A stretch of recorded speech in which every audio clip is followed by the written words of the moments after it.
First off, thanks for having me. Thanks, Adam, for everything as well. It's been a very interesting day, I guess, so far from how long we've been here. My name's Zeke. I have kind of a different background. My family started an amusement park. So that's kind of gives you the background of where I come from, so you kind of understand my creative style. That's actually my great-grandfather. That's the starting of the first roller coaster in Pennsylvania. It's called Dorney Park. And so growing up in an amusement park was very different, meaning that I learned at a very young age, actually at the age of 7, that you create an amusement, and then around that amusement you create profit centers, games of chance, merchandise, food.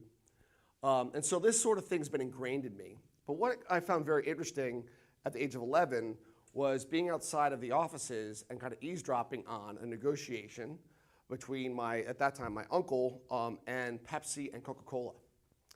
And basically what it all came down to was basically who was going to end up having the syrup rights at the park and all the free stuff that they would give my uncle in return for the contract.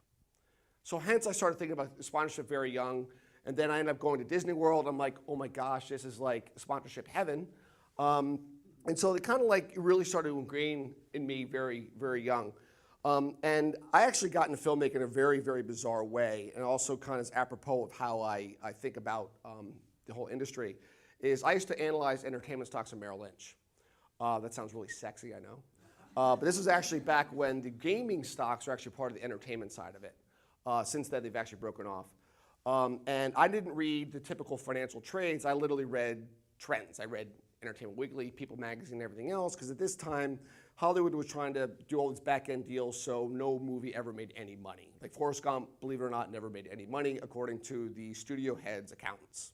We all know that's a bunch of bullshit, and so, hence. So I've always been skeptical. I got a call from a friend, he's like, listen, Zeke, you've got this entertainment background, you've got this finance background, you'd be a great producer. I had no idea what the hell a producer was. So I started reading books, and then I talked my way into getting accepted to Syracuse grad school. And after my first semester, my professor's like, what the hell are you doing here? Why are you spending $27,000 going to school at that time when you can make your first movie for that just like John Waters?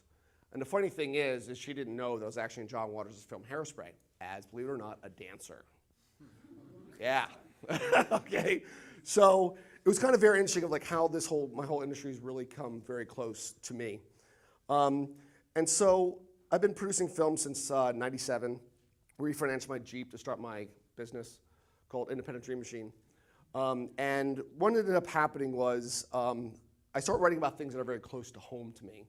And at the age of 11, there was these crazy guys that lived on a billboard sponsored by a radio station, and it stuck with me. What I basically started working on then, and it's always been in the back of my head and everything else, and I've always done very, very intense subject matter. My last film, In Search Of, is still on the top 10 all time on Hulu, not because I was basically an early adopter to all the digital stuff. And by aggregating social media, I learned that I could actually amplify my audience base. And this is already going back in the dark ages of transmedia, and that was, 6 years ago. Okay, and it's kind of interesting like how much it's changed and so forth, and it's very interesting. So Billboard is about a radio station that I created, WTYT 960, that hosts a billboard sitting contest to get themselves out of the ratings basement. And how I kind of started creating this thing is, again, going from my background, is I created the radio station WTYT 960, where there's literally there's close to 500 bands on the site now. And how we create their profiles is also by aggregating social media. And why that's important, why I keep mentioning this, is every single time any of the bands on the site update their social media, my site gets pinged. So for SEO and so forth like that, we're always very high because of how much activity is going on our site. But in typical Zeke fashion, I wasn't just happy with just making a movie. I kind of like want to create this whole crazy story world, just like Frontierland. And so we created the radio station, which has ended up as a jumping off point. And so the movie, there's two different storylines that I'm talking about here. The website and movie is about the radio station's struggle to survive. Then I'm in the midst of creating also a web series and also an interactive play. And that's primarily about the contestants living up on the Billboard. So the interesting thing, other thing about this whole thing, and this is why there's ends up becoming a lot of confusion about what I'm doing, is I'm literally building this entire world, but each individual piece is a standalone piece. They can be enjoyed just by watching the web series or the play or the movie or so forth, but you can actually get the entire experience by engaging all the different platforms. So this is basically a description of everything and how we're going about doing this thing. So where I'm at right now is I'm in the midst of casting the film, and I'm actually humbled by really like the people that are starting to climb on board. I actually have John Waters that's going to be in the film, and he's actually playing a real character, not himself. I also have Dan Loria, who's in Wonder Years, and also Darlene Cates, who is Big Mama in What's Eating Gilbert Grape. And then on the crew side, I'm working with Ann Roth, Academy Award-winning costume designer, who's freaking unbelievable, and Richard Hoover has won Tonys for his set design. And it's kind of interesting that I have these people that are very ingrained in theater and movies actually coming on board to my project because my project is so cutting edge. And it's kind of funny because now all of a sudden, in conversations with these people, other people are wondering like, why are you doing this? And quite honestly, it's a matter of like, because they like what I'm doing, and also because they're going to be a part of something that's new and innovative. So I've been writing the script. We've actually, every single thing that I've done, I've tested. So we actually did a debut of the play last year. And so you go to the theater, and you're expecting to see this crazy, this play about these people sitting on a billboard. And what ends up happening is when we go, each scene is a different day of the billboard sitting experience. And between those days, we end up having DJs hand out free stuff based on what's going on. But also, two, the audience can engage the characters via social media that is based on a screen that's actually above the theater. And the really interesting thing about it was, for those people that are kind of like in the new world of creation, you have to not fear failure. I put myself out there, and a lot of my peers are like, you're nuts, because you haven't tested this stuff. You just put it out to the audience and see what the hell happens. But at the same time, if I don't do that, I can't logically or intellectually communicate what I'm doing or what is breaking. And an interesting thing about this then is we can actually find trends within the audience for a given night. So imagine like jazz music, okay? So imagine you have these incredible musicians that go to a place and all of a sudden they start riffing on each other, so the entire experience is different. That's kind of like what I'm creating with this audience engagement and so forth. And so it was over 30% of the audience actually engaged the show, and it was just very interesting. And so we ended up having two additional scenes based on the audience interaction and everything else too. So every single time it just ends up being very different.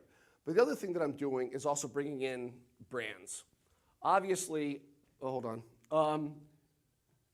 We're doing it in a different way though. We're just not doing it in terms of a strict product placement gig. We're literally creating artwork and everything else associated with brands so that it's actually brand engagement instead of just like a CPM model. I like to call it CPE instead of CPM because the E obviously stands for engagement, not 1,000. And so it just is very interesting that if you start creating in Storyworld sense, it liberates you so much because you do all these crazy things. And then when you start talking to brands and being like, okay, I want to like make a plane out of a beer can. Okay, but the cool thing is I'm going to sell it during my show on eBay or on Craigslist. And this literally actually sold, which is kind of funny too. So it just is kind of like building these whole story worlds. And so obviously with this, there's a main billboard that we're going to end up getting a brand to step on board with, and then there's catwalk billboards as well. And then obviously with all the press that we get around it, those brands end up traveling along with the project. And it's really about building, the culture and everything else. The most important thing about what I'm doing is actually about collaboration. I'm trying to give people the opportunity to get involved with my project in different ways. I speak a lot, and I kind of hear the same things like, well, how do you make money doing what you do? So I really try and create ways for people to get involved with what I'm doing, also for the potential of making money. So we have these bands. This is kind of like an example of how the band profiles look. And there's all this amazing music on there. And then this kind of starts to tell you what the aggregation numbers are. So like just on Facebook, Moneypenny has over 108,000 followers. And so when we correspond with Moneypenny, they're promoting us. And they're like, hey, check out Zeke's stuff and everything else. We're building this enormous audience before I even shoot a frame of film. And so it's kind of important because we all know the expense of marketing. So the idea of it really is to kind of like build your audience before you ever actually do anything, because then also it's also proof of concept, okay? So we're in the band, so now what I'm trying to do is I'm trying to get actors to get involved. And if anybody wants to get involved with my project, all you have to do is create a profile on WTYT960.com, create a video stating why you feel you would be a good Billboard City contestant, okay? So we've got about 150 people so far. We're literally just starting this. And the thing is, it's like I'm not a real good viral video guy. I'm like, as you can probably tell, I'm kind of like a heads between a creative and a business type. And so I need help. And it's hard for somebody that is a producer to actually say that they need help. So I actually need another producer to get involved with what I'm doing, that understands what I'm doing, because what ends up happening is I end up having to educate people a lot. And then they go on to Hollywood, and then they make more money than I do, which is all fine. I'm also looking for brands to actually get involved with what I'm doing, because it's not just an easy product placement play. It's literally an engagement play. But the biggest asset that I have, who thinks they know what my biggest asset is?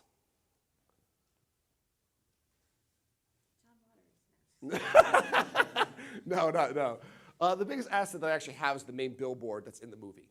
Okay, because that ends up being in all the key art for everything else.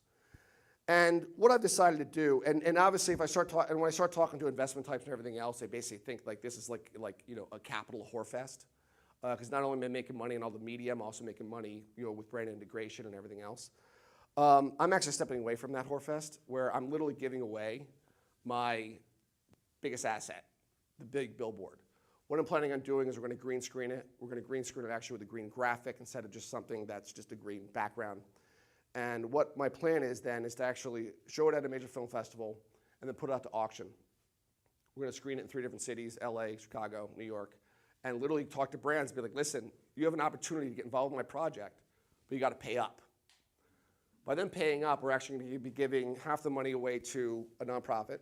We're looking at Feeding America. The other half is actually going to go towards activating the sponsorship. So it's a lot of matter of like helping people and everything else, because the big storyline of the movie is literally about this guy trying to save his radio station. But what ends up happening is the local government tries to shut down his contest. And so by doing so, they tell him that he's got to stop feeding them and supplying electricity. So then it's up to the community to rally around these people to actually support them.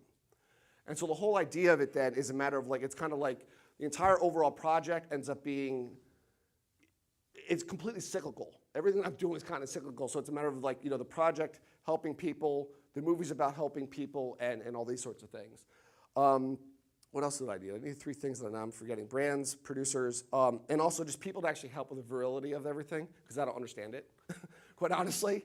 And so it's just a matter of like, because the more people who get engaged in the project, the more valuable my main asset is. And so also then that means I can sell it for the most amount of money.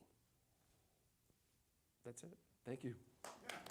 I've got a minute and a half to spare. Wow.